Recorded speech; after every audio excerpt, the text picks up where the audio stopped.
ನೋಡಿ ನೀವು ಒಂದ್ಸಲ ಈ ಮೊಗ್ಗೇನಾದರೂ ನಿಮ್ಮ ಕಡೆ ಸಿಕ್ಕಿದ್ರೆ ಒಂದ್ಸಲ ಈ ಥರ ಉಪ್ಪಿನಕಾಯಿನ ಹೊಸದಾಗಿ ಟ್ರೈ ಮಾಡಿ. ಏನಿದು ಯಾವುದೋ ಹೊಸ ಐಟಮ್ ಇಟ್ಕೊಂಡು ಏನೋ ಮಾಡ್ತಾ ಇದ್ದಾರಲ್ಲ, ಏನಿದು ಕಾಯ ಹೂವು ಬಳ್ಳಿನ ಏನಪ್ಪ ಇದು ಅಂತ ನೋಡ್ತಾ ಇದ್ದೀರಾ? ಏನಿಲ್ಲ, ಆಮ್ಟೆಕಾಯಿನ ಯೂಸ್ ಮಾಡಿದವ್ರಿಗೆ ಇದೇನು ಅಂತ ತುಂಬ ಚೆನ್ನಾಗಿ ಗೊತ್ತಿರುತ್ತೆ. ಇಲ್ಲ ನೋಡಿಲ್ಲ, ಬರೀ ಆಮ್ಟೆಕಾಯಿ ನೋಡಿದವ್ರಿಗೆ ಇದೇನು ಅಂತ ಗೊತ್ತಾಗೋದಿಲ್ಲ. ಏನಿಲ್ಲ, ಆಮ್ಟೆಕಾಯಿ ಬಿಡೋದಕ್ಕೂ ಮುಂಚೆ ಆಮ್ಟೆಕಾಯಿ ಮೊಗ್ಗಾಗಿರುತ್ತೆ, ಆಮ್ಟೆ ಮೊಗ್ಗಾಗಿರುತ್ತೆ, ಅದನ್ನು ಕುಯ್ಕೊಬಂದು ಉಪ್ಪಿನಕಾಯಿಗೆ ಹಾಕ್ತಾಯಿದ್ದೀನಿ. ಇದು ಹೂವಾಗೋದಕ್ಕೂ ಮುಂಚೆನೇ ಉಪ್ಪಿನಕಾಯಿಗೆ ಹಾಕ್ಕೊಬೇಕು. ಹೂವು ಆದಮೇಲೆ ಹಾಕಿದ್ರೆ ಅದು ಚೆನ್ನಾಗೂ ಇರೋದಿಲ್ಲ ಮತ್ತು ಸ್ವಲ್ಪ ಬಲ್ತಂಗಾಗಿರುತ್ತೆ, ಉಪ್ಪಿನಕಾಯಿ ಅಷ್ಟು ಚೆನ್ನಾಗಿ ಆಗೋದಿಲ್ಲ. ಮತ್ತು ಇದನ್ನು ನಾವು ಬೇಯಿಸ್ದೇ ಇರೋದ್ರಿಂದ ಹೂವಾಗೋದಕ್ಕೂ ಮುಂಚೆನೇ ಮೊಗ್ಗನ್ನೇ ತಂದು ಉಪ್ಪಿನಕಾಯಿ ಹಾಕ್ಕೋಬೋದು. ಮತ್ತು ಇದರ ಬೆನಿಫಿಟ್ಸ್ ಏನಂತಂದರೆ ನಮ್ಮ ಡೈಜೆಷನ್ ಪವರ್ ಏನಿದೆ ಅದನ್ನು ಜಾಸ್ತಿ ಮಾಡುತ್ತೆ ಮತ್ತು ತುಂಬಾ ಬೇಗ ಕ್ವಿಕ್ಕಾಗಿ ಆಗಿಬಿಡುತ್ತೆ. ನಾನು ನೈಟು ಬಿಡಿಸಿಡ್ತಾ ಇದ್ದೀನಿ, ನಾಳೆ ಮಧ್ಯಾಹ್ನಕ್ಕೆ ಅಥವಾ ನಾಳೆ ಬೆಳಗ್ಗೆನೇ ಇದನ್ನು ಉಪ್ಪಿನಕಾಯಿ ಹಾಕೊಬಹುದು. ತುಂಬ ಟೈಮ್ ಏನೂ ಹಿಡಿಯೋದಿಲ್ಲ, ಒಂದು 5 ನಿಮಿಷದಲ್ಲಿ ಉಪ್ಪಿನಕಾಯಿ ಆಗೋಗುತ್ತೆ. ಮತ್ತು ನಾವು ಹೊರಗಡೆನೇ ಸ್ಟೋರ್ ಮಾಡೋದಾದರೆ 1 ತಿಂಗಳು ತನಕ ಇಟ್ಕೊಂಡು ಈ ಉಪ್ಪಿನಕಾಯಿನ ಆರಾಮಾಗಿ ಬಳಸಬಹುದು. ಒಂದು ಏನಪ್ಪ ಅಂದರೆ ನೀರು ಸೋಕಿಸ್ಬಾರ್ದು ಉಪ್ಪಿನಕಾಯಿಗಾಗಿರ್ಬೋದು, ಈ ಮೊಗ್ಗು ತೊಳೆಯುವಾಗಾಗಿರ್ಬೋದು, ತೊಳೆದು ನೀಟಾಗಿ ನೀರು ಸೋರೋಕ್ಕೆ ಒಂದು ಕಾಟನ್ ಬಟ್ಟೆನ ನೀಟಾಗಿ ಸುತ್ತಾದರೂ ಇಡಿ, ಇಲ್ಲಾಂದರೆ ನೀಟಾಗಿ ನೀರು ಆರೋ ಥರ ಇದನ್ನು ಇಟ್ಕೊಂಡು ಫುಲ್ ನೀರು ಆರಿದ ಮೇಲೆ ಉಪ್ಪಿನಕಾಯಿನ ರೆಡಿ ಮಾಡ್ಕೊಳ್ಳಿ. ಬನ್ನಿ, ನಾನೀಗ ಇದನ್ನು ಪೂರ್ತಿ ಬಿಡಿಸ್ಕೊಳ್ತೀನಿ. ಈಗ ನಾನು ಹೇಗೆ ಕಟ್ ಮಾಡ್ತಿದ್ದೀನೋ ಹೀಗೆ ಚಿಕ್ಕದಾಗಾದರೂ ಮಾಡ್ಕೊಳ್ಳಿ, ಇಲ್ಲ ಉದ್ದುದಕ್ಕಾದರೂ ಹಾಗೆ ಕೈಯಲ್ಲೇ ಮುರಿಬೋದು, ಎಳೆದಾಗಿರುತ್ತೆ. ಬಲ್ತಿರೋ ಅಂಥದ್ದಿದ್ರೆ ಅದನ್ನು ತೆಗ್ದು ಹಾಕಿಬಿಡಿ. ಬನ್ನಿ, ಈಗ ಇದನ್ನು ನಾನು ಪೂರ್ತಿಯಾಗಿ ಕ್ಲೀನ್ ಮಾಡ್ಕೊಂಡು ಬರ್ತೀನಿ. ನೋಡಿ, ಇದನ್ನೆಲ್ಲ ನಾನು ನೀಟಾಗಿ ಬಿಡಿಸ್ಕೊಂಡು ಹಾಕ್ಕೊಂಡಿದ್ದೀನಿ ಬಾಕ್ಸ್ಗೆ.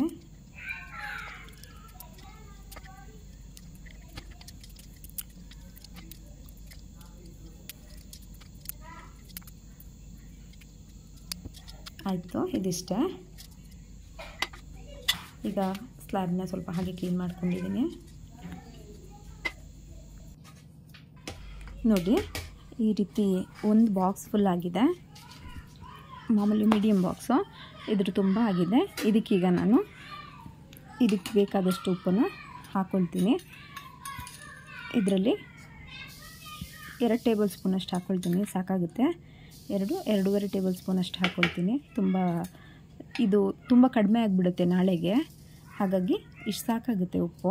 2.5 ಟೇಬಲ್ ಸ್ಪೂನ್ ಕರೆಕ್ಟಾಗಿ ಹಾಕಿದ್ದೀನಿ. ಈಗ ಇದಕ್ಕೆ ಮುಚ್ಚಳ ಹಾಕಿ ತೆಗ್ದಿರ್ತೀನಿ. ಸ್ವಲ್ಪ ಹಾಗೆ ಮಿಕ್ಸ್ ಮಾಡ್ಕೊಳ್ಳಿ,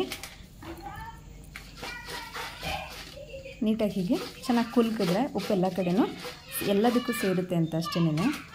ಈಗೊಂದು ಮುಚ್ಚಳ ಮುಚ್ಚಿ ಇದನ್ನು ಎತ್ತಿಡ್ತೀನಿ. ನೋಡಿ, ನಾನು ನೆನ್ನೆ ನೈಟು ಇದ್ರ ತುಂಬ ಆಮ್ಟೆ ಮೊಗ್ಗನ್ನು ಬಿಡಿಸಿ ಹಾಕಿದ್ದೆ. ಇದೀಗ ಅರ್ಧದಷ್ಟು ಆಗಿದೆ ಅಷ್ಟೇನೆ. ಉಪ್ಪು ಹಾಕಿದ್ಮೇಲೆ ಅದು ಫುಲ್ ಕಡಿಮೆ ಆಗುತ್ತೆ. ಉಪ್ಪಲ್ಲಿ ನೆಂದ ಮೇಲೆ ಇದನ್ನೊಂದು ಸಲ ನೀಟಾಗಿ ಹೀಗೆ ಕುಲ್ಕೊಳ್ಳಿ. ನೋಡಿ, ಅರ್ಧದಷ್ಟೇ ಆಗಿರೋದು. ಉಪ್ಪು ಹಾಕಿದ್ಮೇಲೆ ಉಪ್ಪನ್ನು ಪೂರ್ತಿ ಅಬ್ಸರ್ವ್ ಮಾಡ್ಕೊಳ್ಳುತ್ತೆ ಮತ್ತು ಗ್ರೀನ್ ಕಲರ್ ಇದ್ದಿದ್ದು ಮೆಂತ್ಯ ಕಲರ್ಗೆ ಟರ್ನ್ ಆಗುತ್ತೆ. ಸ್ವಲ್ಪ ಗ್ರೀನ್ ಇದೆ, ತೊಂದರೆ ಇಲ್ಲ. ಇದನ್ನು ಈಗಲೇ ಉಪ್ಪಿನಕಾಯಿ ಹಾಕೋಬೇಕು, ಇಲ್ಲ ಅಂತ ಅಂದರೆ ಇದರಲ್ಲಿರೋ ಸಣ್ಣ ಸಣ್ಣ ಬೀಜಗಳು ಉದುರೋಗುತ್ತೆ. ಜಾಸ್ತಿ ಉಪ್ಪಲ್ಲಿ ನೆನೆಸೋ ಅಗತ್ಯ ಇಲ್ಲ. 1 ಡೇ ಅಥವಾ 1 ನೈಟ್ ಹೀಗೆ ಉಪ್ಪು ಹಾಕಿ ತೆಗೆದಿಟ್ಕೊಂಡ್ರೆ ಸಾಕು. ನೋಡಿ, ನಾನು ಸ್ಟವ್ ಆನ್ ಮಾಡಿಕೊಂಡು ಒಂದು ಬಾಣಲಿನ ಇಟ್ಕೋತಾ ಇದ್ದೀನಿ. ಚಿಕ್ಕ ತೊಗೊಂಡಿದ್ದೀನಿ.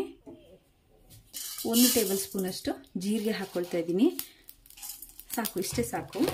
ಸ್ವಲ್ಪ ಚಿಟಪಟ ಅನ್ನೋ ಹಾಗೆ ಹುರ್ಕೊಳ್ಳೋಣ. ನೋಡಿ, ತಳ ಜಾಸ್ತಿ ಮಂದ ಇಲ್ಲ, ಇದು ಬೇಗ ಇದಾಗ್ಬಿಡುತ್ತೆ. ಸಿಮ್ಮಲ್ಲೇ ಇಟ್ಟಿದ್ದೀನಿ.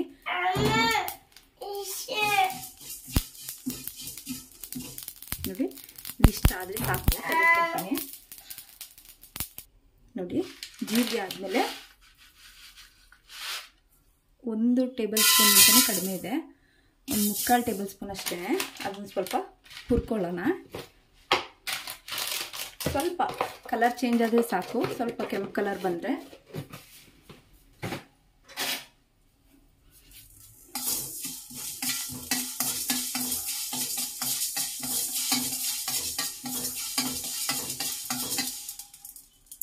ನೋಡಿ ಇದು ಸಿಡಿಯೋಕ್ಕೆ ಶುರುವಾಯಿತು. ಸಾಕಿಷ್ಟ ಆದರೆ ಸಾಕು, ತುಂಬ ಸಿದೋದ್ರೆ ಚೆನ್ನಾಗಿರೋದಿಲ್ಲ.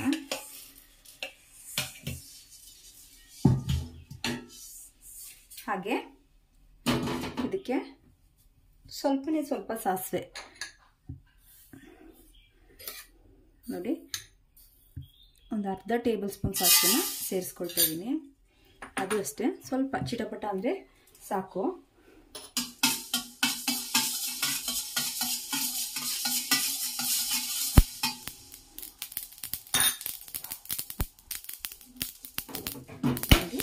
ಇದು ಚಿಟಪಟ ಅಂತಿರುವಾಗ ಇದನ್ನು ಇದಕ್ಕೆ ಹಾಕ್ಕೊಂಡಿದ್ದೀನಿ ನೋಡಿ.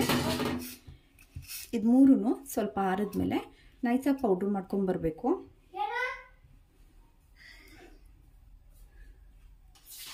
ನೋಡಿ ಹುರಿದಿರೋ ಜೀರಿಗೆ, ಮೆಂತ್ಯ ಹಾಗೆ ಸಾಸಿವೆ, ಇದ್ರ ಜೊತೆಗೆ ಎರಡು ಸ್ಪೂನು ಅಚ್ಚಕಾರದ ಪುಡಿನ ಹಾಕ್ಕೊಳ್ತಾ ಇದ್ದೀನಿ.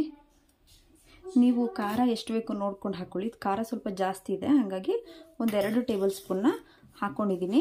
ಇದನ್ನು ನೀಟಾಗಿ ಇದಕ್ಕೆ ಹಾಕ್ಕೊಂಡು ಮಿಕ್ಸಿ ಮಾಡ್ಕೊಂಡು ಬರ್ತೀನಿ ನೋಡಿ. ಇದನ್ನೀಗ ಮಿಕ್ಸಿ ಮಾಡ್ಕೊಂಡು ಬರೋಣ.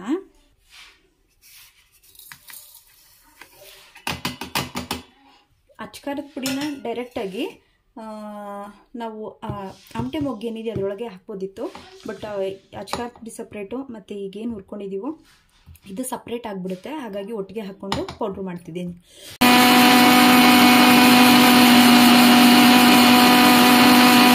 ನೋಡಿ ನಾನೀಗ ಇದನ್ನು ನೀಟಾಗಿ ಪೌಡ್ರ್ ಮಾಡ್ಕೊಬಂದಿದ್ದೀನಿ.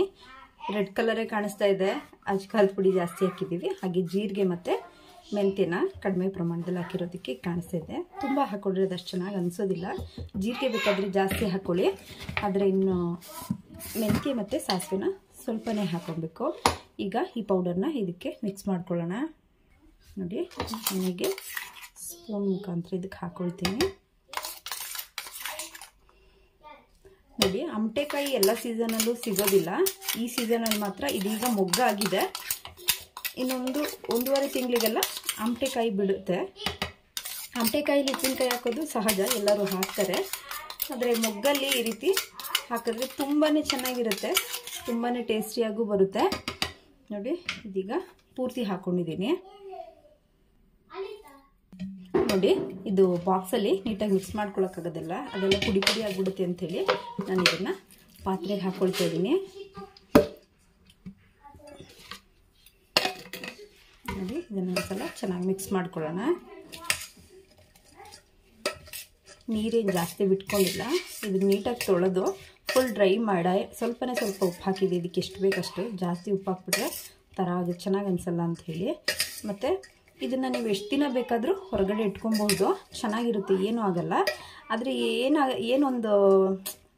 ಒಂದು ಏನು ಪ್ರಾಬ್ಲಮ್ ಆಗುತ್ತೆ ಅಂದರೆ ಇದು ಪೂರ್ತಿ ಮೆತ್ತಗೆ ಆಗಿಬಿಡುತ್ತೆ.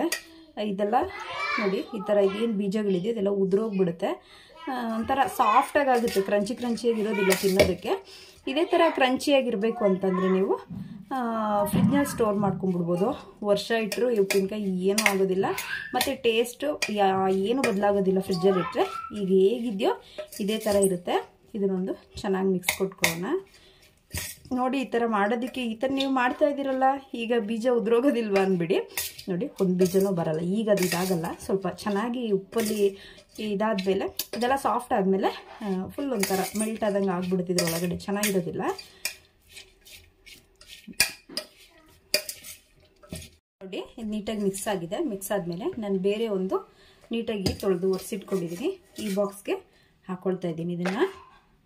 ಈ ಉಪ್ಪಿನಕಾಯಿ ತುಂಬಾ ಚೆನ್ನಾಗಿರುತ್ತೆ. ನಿಮಗೆ ಫ್ರಿಜ್ಜಲ್ಲಿ ಇಟ್ಕೊಳ್ಳೋಕೆ ಇಷ್ಟ ಇಲ್ಲ ಅಂದರೆ ಈ ಥರದ ಹೂ ಸಿಕ್ಕಿದ್ರೆ ತಂದು ಒಂದು 15 ದಿನ 20 ದಿನಕ್ಕೆ ಅಥವಾ 1 ತಿಂಗಳಿಗಾಗೋಷ್ಟು ನೀವು ತಂದಿಟ್ಕೊಂಡು ಮಾಡ್ಕೊಳ್ಬೋದು, ಚೆನ್ನಾಗಿರುತ್ತೆ. ಹೊರಗಡೆನೇ ಇಟ್ಕೊಂಡು ತಿನ್ಬೋದು, 1 ತಿಂಗಳ ತನಕ ಏನಾಗೋದಿಲ್ಲ. ಆಗಾಗ ಒಂದ್ಸಲ ನೀಟಾಗಿ ಮಿಕ್ಸ್ ಮಾಡಿಕೊಂಡ್ರೆ ಆಯಿತು. ವಾರಕ್ಕೋ 15 ದಿನಕ್ಕೂ ಒಂದ್ಸಲ.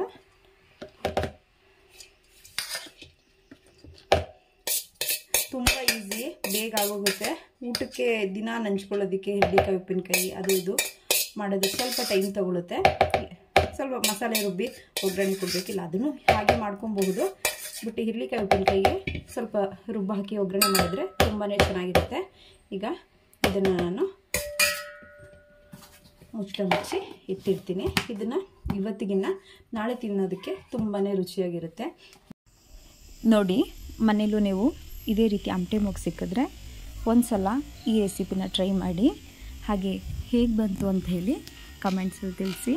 ಏನಾದರೂ ಸಜೆಷನ್ಸ್ ಇದ್ದರೆ ದಯವಿಟ್ಟು ಕಮೆಂಟ್ ಮಾಡಿ. ಹಾಗೆ ಇಷ್ಟ ಆದರೆ ಒಂದೇ ಒಂದು ಲೈಕ್ ಮಾಡಿ, ಜಾಸ್ತಿ ಶೇರ್ ಮಾಡಿ. ಮೊದಲನೇ ಸಲ ನನ್ನ ಚಾನಲ್ನ ನೋಡ್ತಿರೋರಾದರೆ ದಯವಿಟ್ಟು ಸಬ್ಸ್ಕ್ರೈಬ್ ಬಟನ್ ಪ್ರೆಸ್ ಮಾಡಿ ಮರಿಬೇಡಿ. ಎಲ್ರಿಗೂ ನಮಸ್ಕಾರ.